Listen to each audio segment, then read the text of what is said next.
She basically lives life now, still real Puerto Rican. Sweeps with a straw broom, home cooked meals on the table every day, has her own remedies of cooking. There wasn't no takeout dinner, no you had to slave yourself in the kitchen.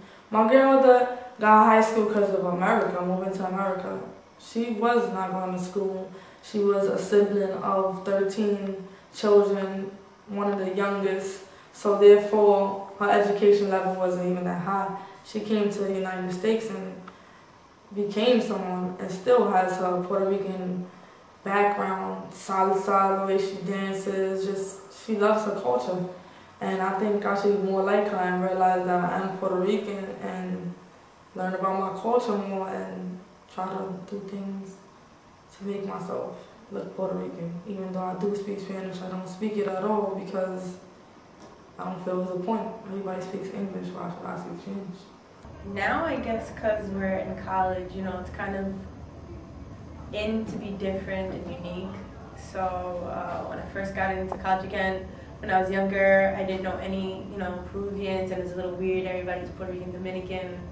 But now in college, you know, everybody's trying to find their own identity, and I guess within the community, my school, you know, my second family, PRA, and Latin women, and them, they kind of encouraged me to find my roots and, you know, figure out what sets Peruvians apart from Puerto Ricans and Dominicans. So.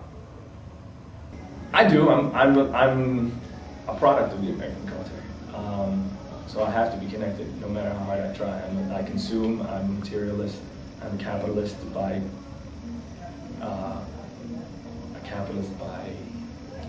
association and by action. You know, that's what I am. I'm American. I want to have a house, 2 kids, a wife, a dog, picket fence. The American dream has been sold to me, but I don't want to do it that way. A lot of people are trying to be like everybody nowadays. White people, Puerto Rican people, black people, we're all starting to look the same and act the same to me. I don't see no difference nowadays. Back in the day, used to be a difference like, oh, she's Puerto Rican, or they're crazy. Nowadays, everybody's the same. To me, everybody acts the same. Okay, my mother. She was the strongest force. I want to say parents, but I grew up in a single parent household, so my mother, she definitely, Dominican woman, was really adamant about education and helping me reach my goal. It goes along with most families of Hispanic or Latino descent, whichever one you want to identify yourself as.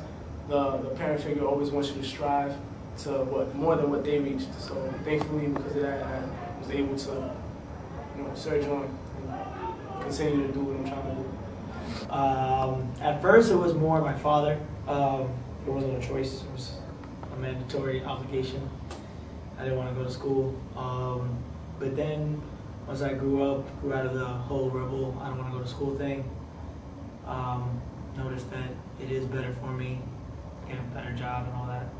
So at first mostly my parents, I guess, and now it's mainly me trying to do something better for myself. He's all right. When I was younger, I wasn't allowed to listen to hip hop. You know what I mean? I had to present myself respectably. I guess he kind of trained us, or me and I have a brother as well. Me and my brother, he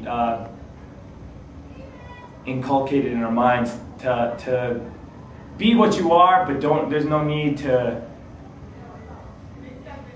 show it off. You know, I was a Latino, but I guess I wasn't, there was no need for me to say it out loud or for everybody to know. I didn't dress in baggy pants when I was in younger school, or when I was younger. I wasn't into the stereotype. My dad tried to separate us very much so from the stereotype.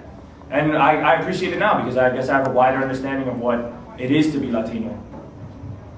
Like my father, he could tell me stories like, you get away with robbing banks and killing somebody and the police ain't around. The police, you know, like so he grew up with the gang, the Chingaling gangs and the Jolly Stompers. He was a Savage Skull.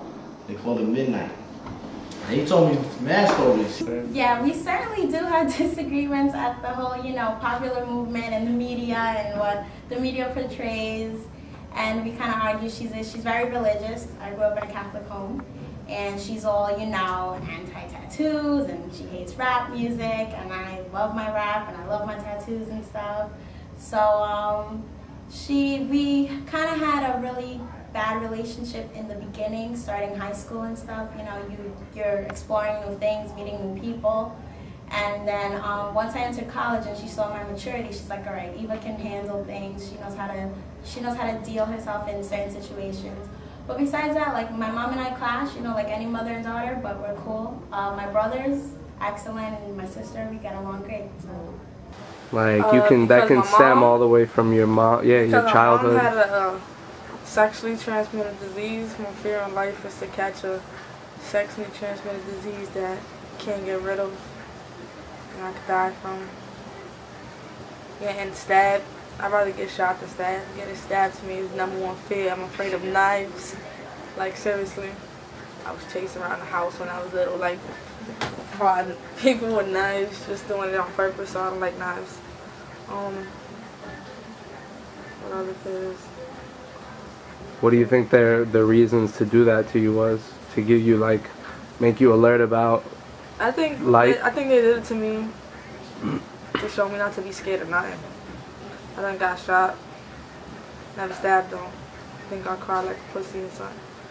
But knives are scary. They are scary. Just to think that they could go through layers and layers of flesh. Like, they don't hurt that much though.